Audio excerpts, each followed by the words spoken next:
नमस्कार दोस्तों, अनुभूति दीक्षित शो में आप सभी का स्वागत है। आपको पता है आज जो हमारी गेस्ट आई हैं वो नारी सशक्तिकरण की एक बहुत बड़ी मिसाल है। वो एक हाउसवाइफ तो थी ही, पर उनका पूरा ट्रांजिशन हुआ है यार। वो एक शिक्षिका हैं जो लोगों को कहीं ना कहीं बताती हैं कि उन्हें क्या करना चाहिए, क्या नहीं करना चाहिए। और इसके अलावा वो कटरा की एक सभासद है और उन्होंने जन सेवा में अपना एक अरसा बिताया है। 2013 में ये पहली बार पार्षद बनी और उसके बाद से निरंतर अभी तक कहीं ना कहीं करती ही जा रही हैं, जनसेवा करती ही जा रही हैं। तो स्वागत है सोनिका अग्रवाल का। नमस्ते मैम। सबसे पहले मैम मैं जानना चाहती हूँ कि आप जैसे सार्वजनिक सेवा है, पॉलिटिक्स है, इसमें आपका इंटरेस्ट कैसे शुरू हुआ और कहीं ना कहीं क्या वो स्टोरी थी जो आपको, एक गृहिणी को, एक शिक्षिका को पॉलिटिक्स की ओर लाती है? इसमें मैं ये कहूंगी कि मैंने कभी इस बारे में सोचा भी नहीं कि किसी दूसरे की मदद करके जो सुकून और सुख प्राप्त होता है वो क्या है। हाँ, मेरे जो हस्बैंड हैं आनंद अग्रवाल जी, ये कटरा के 1994 से लगातार पार्षद हैं। उसके पहले भी वो लोगों के बीच में अपना समय देते रहते हैं। हाँ। जब मेरी इनसे शादी हुई तो मैंने पाया कि ये हमारे जीवन का एक हिस्सा है कि ये भी पार्षद हैं और ये अपना समय लोगों के लिए देते हैं। अच्छा। परंतु मुझे इतनी ज्यादा डिटेल में जानकारी नहीं थी। लेकिन मेरा काम ये था कि मेरी एक ये सोच थी कि मैं हर इंसान को इंसान के तौर पे सोचती हूँ। ये जो भी कुछ करते थे मैं उसमें कभी इंटरफेयर नहीं करती थी, मैंने कभी नहीं रोका। फिर मेरी जिंदगी में एक मोड़ आया सन 2013 में कि हमारे क्षेत्र की जो चुनावी सीट थी वो महिला घोषित हो गई, महिला आरक्षित हो गई। और तब पहली बार इन्हें ऐसा लगा कि इनका जो जन सेवा का कार्य है उसमें कहीं विराम ना आए। तो इन्होंने मुझसे कहा कि आप महिला सीट पर अगर हमें अपना समय देती हैं तो अच्छा रहेगा। तो मैंने हाँ भर दिया था और इस तरीके से मैं राजनीतिक क्षेत्र में पहुंची और मैंने पहला चुनाव सन 2013 में लड़ा और मुझे मेरे क्षेत्र से भारी मतों से विजय प्राप्त हुई। क्या बात जितने लोगों ने मेरे साथ चुनाव लड़ा उन सबकी जमानत जब्त हो गई। और पहली बार जब मैं लोगों के बीच में गई, औरतों के बीच में गई, मैंने पहली बार महसूस किया कि दूसरों से बातें करके, उनके दुख दर्द को सुन के, समझ करके मैं उनके लिए कितना कुछ कर सकती हूँ। और लोगों ने मेरी सिर्फ बातों के द्वारा ही उस समय मुझे अपना चुनाव में भरपूर समर्थन दिया। क्या बात है। और इस तरह से ये मेरा क्षेत्र शुरू कहीं ना कहीं आप पॉलिटिक्स में आपका पूरा आया। तो मैम जैसे आपने कहा कि सीट हुई थी महिला सीट और आप जैसे अपने हस्बैंड, इसमें यहाँ ये बताऊंगी कि हमारे भारत में, मैं भारत की बात करती हूँ, वैसे तो शायद विश्व में भी यही है। जी। हमारी पूरी दुनिया की आधी आबादी के रूप में हम महिलाएं हैं। हाँ, बिल्कुल है ना, इस बात को आप नकार नहीं सकते। और उसमें से मैं ये कह सकती हूँ 2013 के आसपास की बात, आज तो जमाना बदल गया है। 40% या 20% महिलाओं को ये पता ही नहीं होता कि राजनीतिक क्षेत्र या सामाजिक क्षेत्र में जो हम कार्य करते हैं दूसरों के लिए, ये भी जीवन का एक कितना सुखद अनुभव है। सही बात है। और मतलब हम औरतों की तो चार दीवारी उनके घर के अंदर होती है। उनको बचपन से ऐसी मानसिकता में डाला जाता है कि खाना बनाइए, बच्चों को बड़ा कीजिए, घर के बुजुर्गों का ध्यान रखिए, बस इतना ही पता होता है। एक मतलब बचपन से भारतीय समाज में लड़कियों को ऐसे पाला ही गया है कि उन्हें कभी इस तरफ बताया। अब आज थोड़ा बदल गया है, लो अच्छा तुम पढ़ लो, नौकरी कर लो। लेकिन राजनीतिक क्षेत्र में जाके जब दूसरों के लिए काम करना है, इस तरह की सोच लड़कियों में नहीं डेवलप की जाती। हाँ, और मेरा इसमें आना एक इत्तेफाक था। लेकिन जब मैं इसमें आई और मैंने कार्य प्रणाली शुरू करी, उसके बाद से ही कहानी शुरू हुई। बहुत सारी कठिनाइयां आई। सब वही मैम, मैं यही जानना चाहूंगी कि चुनौतियां आई होंगी। सबसे पहले तो आप एक गृहिणी थी, उसके बाद आप टीचर भी थी, तो कई ये नया रोल। टीचर बेटा ऐसे नहीं थी जी। टीचर के लिए जब हमारे पास घर की जिम्मेदारियां होती हैं तो बहुत सारी लड़कियां ऐसी हैं जो नौकरी नहीं कर पाती, वो घर की जिम्मेदारियों को तरजीह देती हैं। तो मेरे अंदर मैंने पढ़ाई किया था, थोड़ी बहुत शिक्षा प्राप्त की है। तो मैंने क्या किया कि मेरे अगल बगल के जो बच्चे थे उनको पहले फ्री में पढ़ाना शुरू किया, जिससे मेरा वक्त गुजर जाए। अच्छा, क्या बात है। तो ये मेरी शुरुआत थी। मैं फ्री में ही पढ़ाती थी। उसके बाद क्या हुआ कि शायद मेरी पढ़ाई इतनी अच्छी थी कि बच्चे बढ़ने शुरू हो गए। मैंने लौटाए लेकिन बढ़ने शुरू हो गए। मैनेज नहीं हो पाया तो मुझे कुछ अपने साथ बच्चों को जोड़ना पड़ा। बट उनको तो मैं कुछ दूंगी। तो फिर वहां से मैंने उनके पेरेंट्स को बोला, आप कुछ भी अगर चाहें तो हमें डिपॉजिट कर सकते हैं। तो इस तरीके से वो जो डिपोजिशन आता था वो उन बच्चों को मैं दे देती थी जो मेरे साथ सहायता करते थे। अच्छा। तो इस तरीके से मैंने कुछ शिक्षा के क्षेत्र में समाज के लिए योगदान दिया और मैं शिक्षिका के रूप में भी पहचानी जाने लगी। जन सेवा में आने से पहले ही आप एक शिक्षिका मतलब मैं अपने खाली वक्त का इस्तेमाल करती रहती थी। पर ये बहुत अच्छी बात है एक्चुअल में मैम। पर चैलेंजेस तो आए होंगे, तो अब वो कुछ चैलेंजेस जो हैं जो आपकी लाइफ में आए। चैलेंजेस ये थे कि मेरे हस्बैंड एक सामाजिक फिगर है, पब्लिक फिगर है। तो हमारे भारतीय समाज में आप हर जगह स्वच्छंदता पूर्वक नहीं जा सकते, खासकर हम बहुएं। तो उसको तोड़ना आसान नहीं था। हमारे अपने घर के वरिष्ठ लोगों को समझाना आसान नहीं था। इसीलिए जॉब्स नहीं कर पाते हैं। आज ये समाज का बहुत बड़ा पहलू है। एग्जैक्टली है ना। लेकिन अभी हम राजनीतिक बात करते हैं कि जब 2013 में चुनावी प्रक्रिया के दौरान उन्हें मुझे लाना पड़ा, तो बहुत सारी जगह आप सुनते होते हैं ना, प्रधान महिला बन गई, सारा काम प्रधान जी देखते हैं। यही स्थिति हमने भी महसूस करी क्योंकि जानकारी भी नहीं थी। तो मेरे हस्बैंड सोचे कि वो अपना देख लेंगे। उन्होंने मना भी कभी नहीं किया। लेकिन मैंने धीरे धीरे ये महसूस किया कि ये जो मैंने इनसे सवाल भी पूछे कि ये जो आपकी राजनीति है ये तो बिल्कुल महिलाओं के लिए नहीं। आप इसको क्यों करते हैं?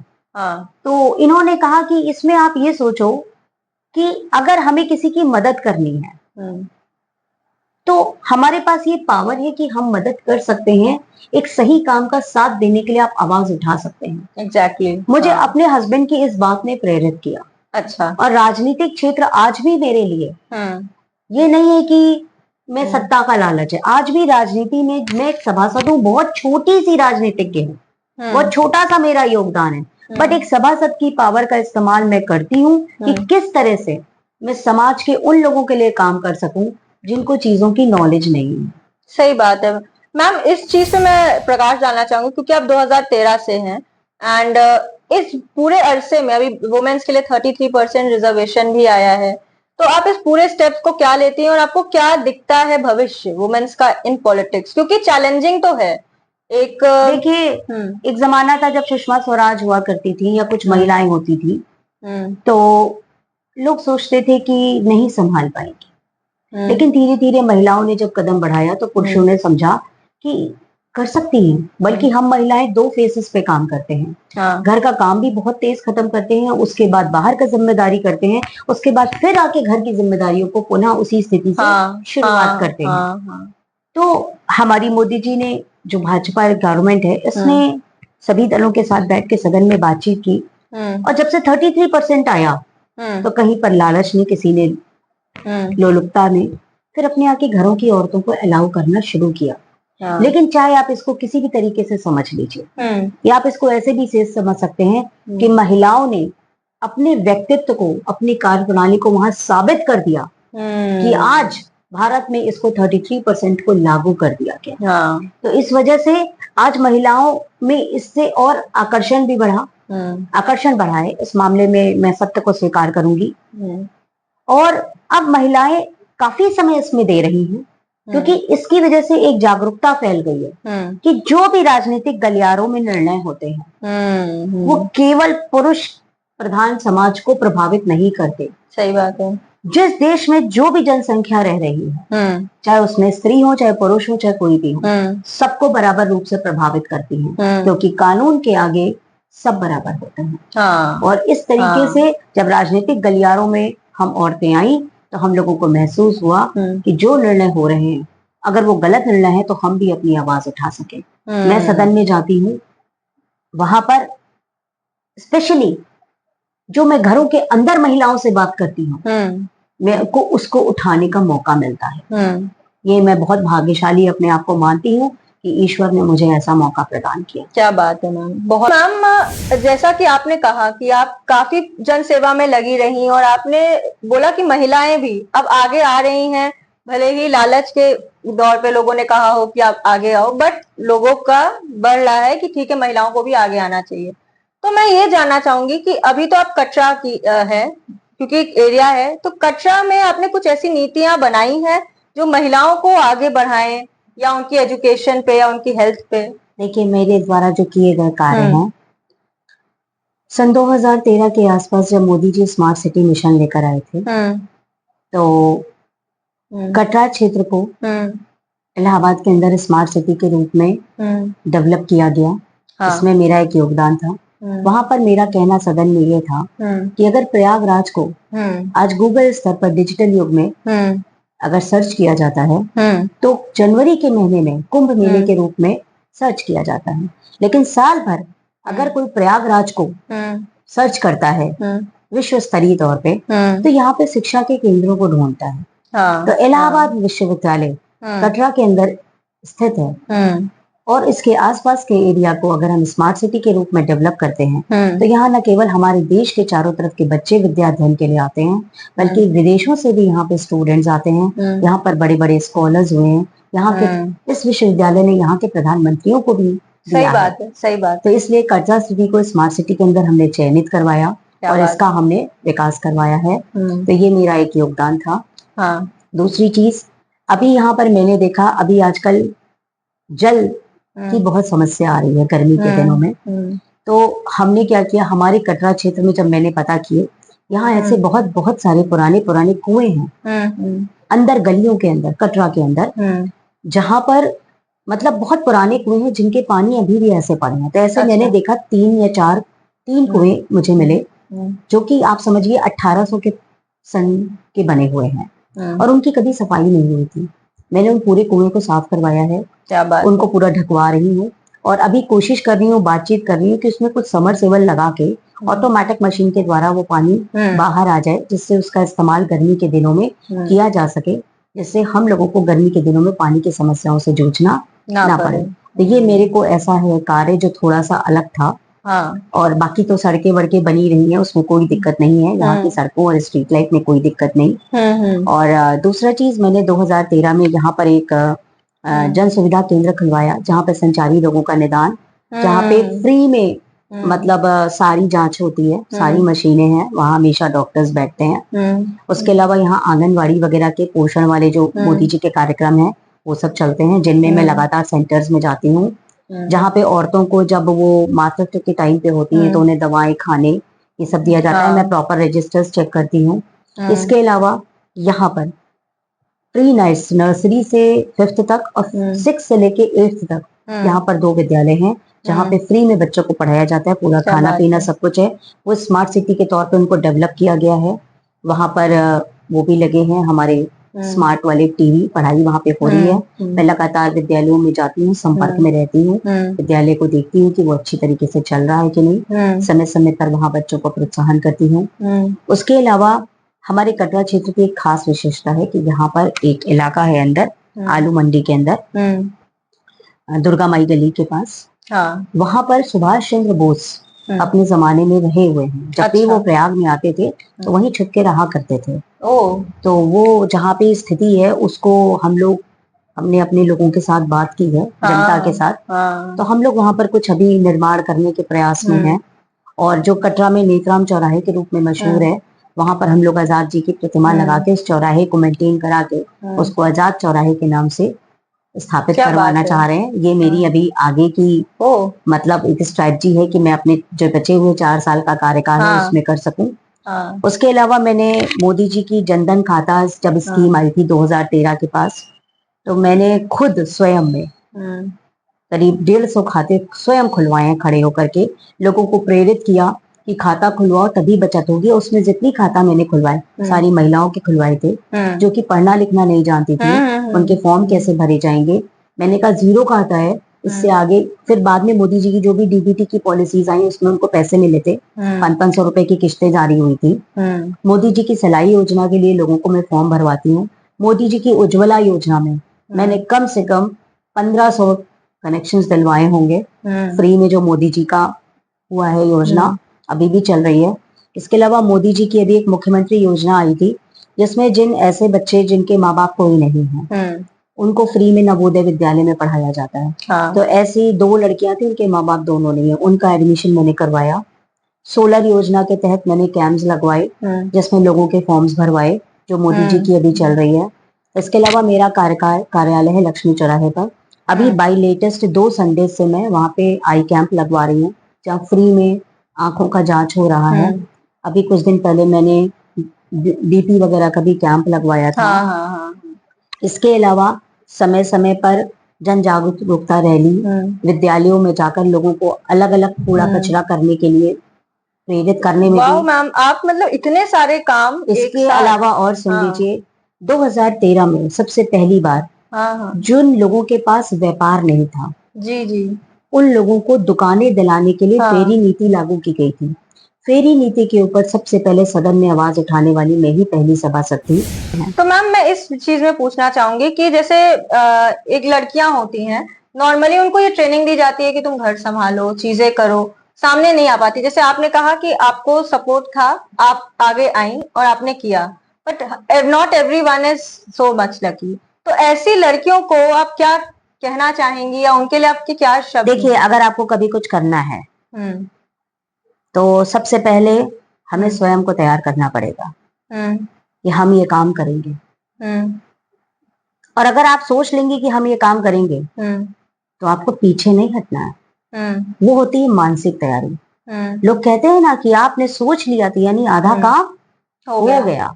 उसके बाद आपकी प्रॉब्लम शुरू होती है। अब उसमें आप लोगों को मनाना कि आपकी स्किल पर है, और स्किल से यहाँ पर होता है कि आप अपनी उम्मीद मत खत्म करिए। आप उसी उम्मीद के साथ लगी रहेंगी। हर ने देखा है, लोग कहते हैं ना जब सारे रास्ते बंद हो जाते हैं तो आप डरिए नहीं, इसलिए सारे रास्ते भगवान बंद करता है क्योंकि आपके लिए एक बहुत सुंदर रास्ता खुलने जा रहा है। जीवन में जब भी लोग निराश होते हैं, एक लाइन होती है कि जब सारे रास्ते बंद होते हैं, सुबह का सूरज उगता है तो देखिए बहुत तेज अंधेरा होता है। सही बात तो जब सारे रास्ते बंद होते हैं यानी नया रास्ता खुलने जा रहा है। तो वहां पर आपकी आंतरिक उम्मीद जब चालू हो जाती है तो कोई भी नहीं रोक पाएगा क्योंकि ईश्वर आपका साथ देना शुरू कर देता है। सही बात है। तो मैं सोचती हूँ और मैं इसी पे चलती हूँ। मतलब कि आप ये कहना चाहती है ना कि लड़कियों को अगर कुछ डिसाइड करना है या किसी को भी, तो वो मेंटली पहले अपने आप को तैयार करना है और पहले आप जज कर लो जो आप करने जा रहे हो ये सकारात्मक कार्य हो। हाँ। या तो उससे आपका भला हो या उससे समाज का भी भला।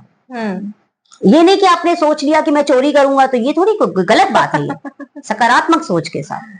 सही मैम, ये सही बात है। मैम, अपनी रिसर्च से पता लगाया था कि आप अध्यात्म से भी जुड़ी हैं। सो अध्यात्म का आपकी लाइफ में क्या रोल रहा है और कहीं ना कहीं अध्यात्म ने आपको कैसे बदला है? देखिए, मैं आपको सच बता दूं, ये पूजा पाठ में थोड़ी कच्ची हूँ, लेकिन मेडिटेशन से जब मैं इंटरेक्शन मेरा हुआ तो मैंने ये फील किया this is a type of science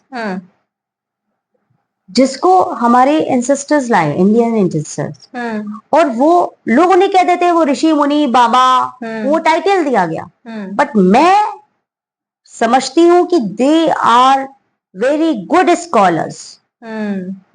वो साइंटिस्ट थे, सर्जन थे, जिन्होंने इंटरनल बॉडी को ढूंढ लिया और उस ज्ञान को उन्होंने सोचा उसका मिस यूज ना हो, उसको दूसरी भाषाओं में छुपा के कहानियों के द्वारा गुप्त रूप में दुनिया में वो छोड़ के गए। इसीलिए आज दूर दूर वैज्ञानिक विश्वों में भी इस पर रिसर्च किया जा रहा है। हाँ। क्योंकि गलत हाथों में अगर एक अच्छी चीज पड़ जाती है तो उससे बहुत भारी नुकसान विश्व स्तर पे भी हो सकता है। सही बात है मैम। इसीलिए जब गुरु ध्यान भी अगर सिखाता है, जैसे हमारे इंडियन माइथोलॉजी में है, तो वो पहले शिष्य को परखता है दैट ही इज एलिजिबल और नॉट। तो ये चीज है। और अध्यात्म और मेडिटेशन आपको अंदर से मजबूत करता है। तो आपने अपनी लाइफ में चेंजेस देखे? बहुत ज्यादा। मैं भी मेडिटेशन होता है तो मैं अपने आप को, देखिए सबसे बड़ी चीज उससे मेरे अंदर जो मैंने परिवर्तन महसूस किया कि मैं लोगों के बीच में रहती हूँ, काम करती हूँ। मैंने किसी का एक काम किया, फॉर एग्जाम्पल मैंने तो ऐसे ही कर दिया, उसके बाद मुझे पैम्परिंग बहुत मिलती है। अरे आप बड़ी अच्छी हैं, फलाना ढमाका, ये सारी चीजें, और वो मुझे खुश करने का प्रयास करते हैं। तो मैं भी एक साधारण इंसान हूँ। इससे इंसान का यहाँ दिमाग जो होता है ना, वो अहंकार में आ जाता है। बट मेडिटेशन आपको वापस वहीं पे ले आता है, जमीन पे ले आता है कि आप, आई थिंक पूरे हम कुछ भी नहीं है। हाँ, exactly, we are souls only. और वो भी एक सोल थी जिसके लिए हेल्प करने के लिए गॉड ने हमें चुना था केवल। ये फीलिंग हमें मेडिटेशन देता है। क्या बात। और मैं राजनीति को, मैंने हमेशा ये नहीं लिया कि मैं पॉलिटिशियन हूँ। मैं राजनीति में आई हूँ, मुझे हमेशा पता है कि मुझे मेरे हस्बैंड लेकर आए हैं। हाँ, लेके वो आए। मुझे ये पता है कि मुझे ईश्वर ने भेज दिया, मुझे एक माध्यम दे दिया, क्योंकि वो एक कुछ भी वो पुरुष समाज में है। मैं घरों के अंदर घुस के महिलाओं से इंटरेक्ट करती हूँ। मैं उनकी समस्याओं को, वो मुझे ज्यादा अपना समझ के बता पाती हैं, मैं उनके दुख दर्द में ज्यादा खड़ी हो पाती हूँ। तो मुझे एक माध्यम मिल गया इस पॉलिटिक्स के जरिए कि मैं देश और समाज, इस धरती पे रहने वाले लोगों की कुछ काम आ सकती हूँ। हाँ, तो मैं इस तरीके से अपना यूटिलाइजेशन करती हूँ। मैम बहुत सही बात आपने कही कि कहीं ना कहीं ध्यान आपके अंदर वो ताकत क्रिएट करता है कि आप लोगों से भी कनेक्ट कर पाओ, वो इंट्यूटिव बन पाओ। अभी मैम हमारे देश में एक बहुत ही दुख शर्मनाक कांड हुआ है बंगाल में जो हुआ है। हाँ, मैं इस बारे में बस यही कहूंगी कि ये कांड हमारे भारत में हुआ, जो कि नहीं होना चाहिए, और जिसकी जितनी निंदा की जाए उतना ही कम है। और दूसरी चीज, इन चीजों को कानून बनाकर सरकार ने हमारे सख्त और कानून कर दिए, इस पे लगातार जांच चल रही है। लेकिन इससे निजात पाने का तरीका सिर्फ ये है कि हमें हर इंसान की, चाहे लड़का हो चाहे लड़की, उसका मानसिक उत्थान के विषय में सोचना चाहिए जिस दिन से बच्चा पैदा हो जाए। हाँ। और इसमें महत्वपूर्ण भूमिका दो स्थितियों में आप निभा सकती हैं, जब आप किसी भी पुरुष की पत्नी हैं या आप किसी पुरुष की माँ हैं। दोनों ही जगह औरतें हैं, तो हमें ही इस स्तर पर आकर कार्य करने की फिर से जरूरत भी है। सही बात है मैम। तो कहीं ना कहीं मैम जब मैं देखती हूँ आपकी जर्नी, तो वो जो छोटी लड़की थी, उसने कभी विजुलाइज किया था या इमेजिन किया था कि वो आज इस लीडरशिप पोजीशन में पहुंचेगी? क्योंकि आजकल हमारा करंट ट्रेंड है, तो आपको क्या लगता है, is it luck, is it destiny, is it hard work? जीवन का क्या सार है? ईश्वर ने शायद मुझे चुना, इसका मैं धन्यवाद देती हूँ। मैंने कभी नहीं सोचा था, और मैं राजनीतिक, मतलब मुझे ये नहीं पता था कि मैं राजनीतिक जीवन में आऊंगी। मुझे ये नहीं पता था कि मेरी एक राजनीतिक व्यक्ति के साथ शादी होगी। मुझे ये नहीं पता था कि राजनीति किस प्रकार से हमें प्रभावित करती है। हाँ। और मेरी जैसी, मैं कहती हूँ सभी महिलाओं को, 50% महिलाओं को नहीं पता है कि राजनीति हमें अप्रत्यक्ष रूप से बहुत ज्यादा प्रभावित करती है, क्योंकि सदन के गलियारों में जो वहां कानून बन जाते हैं, ठीक है, वो हम पर भी लागू हो जाते हैं। क्योंकि अगर वो मेरे बेटे पे लागू हो रहे हैं, मेरे परिवार पे लागू हो रहे हैं, हमें टैक्स देना है, हमें कुछ भी करना है, तो वो मुझ पे भी लागू हो रहे हैं। सही बात है।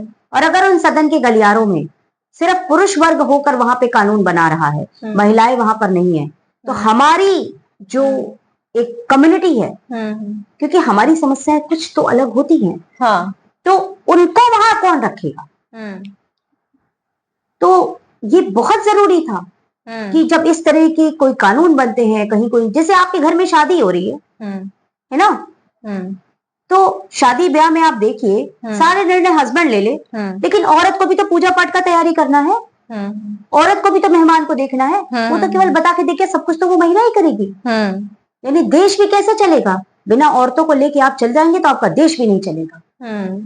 और इस बात को आज की सरकार ने महसूस किया, और लोग उनको ढकेले ना, उनको जबरदस्ती लाना पड़े, 33% का आरक्षण लागू किया, जिसकी वजह से गाहे बगाहे जब वो उससे जुड़ेंगे और उसको अंडरस्टैंड करेंगे, तो जरूर अपनी भागीदारी निभाएंगे।